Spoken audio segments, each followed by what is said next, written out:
ટંકારા બસ સ્ટેશનનું લોકાર્પણ થયું, પરંતુ તેમાં આમંત્રણ ન મળતા નારાજ થયા છે ધારાસભ્ય કગથરા. બસ સ્ટેશન મંજૂર કરવા 22 મહિના મહેનત કરી હોવાનું કહી અને તેમણે નારાજગી વ્યક્ત કરી છે.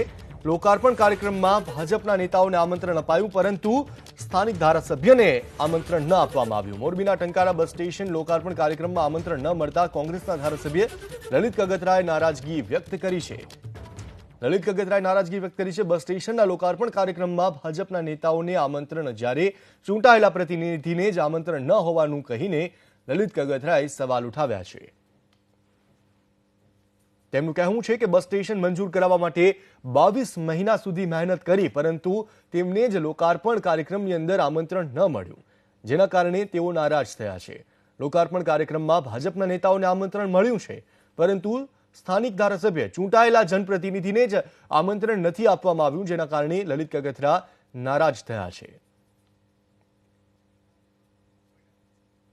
ટંકારામાં પડધરી ટંકારા ધારાસભામાં ભારતીય જનતા 22 વર્ષ થયા ભારતીય જનતા પાર્ટીના ધારાસભ્ય ચૂંટાતા, અને તેમ છતાંય એ 22 વર્ષમાં ટંકારામાં બસ સ્ટેન્ડ ન આપી શક્યા.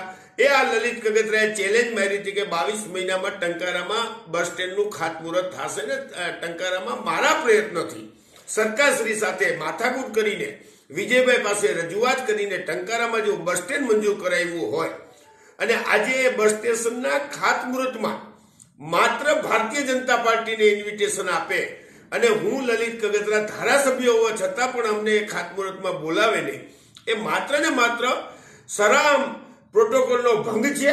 અને આ રીતે તંત્ર વર્તી રહ્યું છે એ ખરેખર લોકશાહીને ખતમ કરવા બરાબર છે.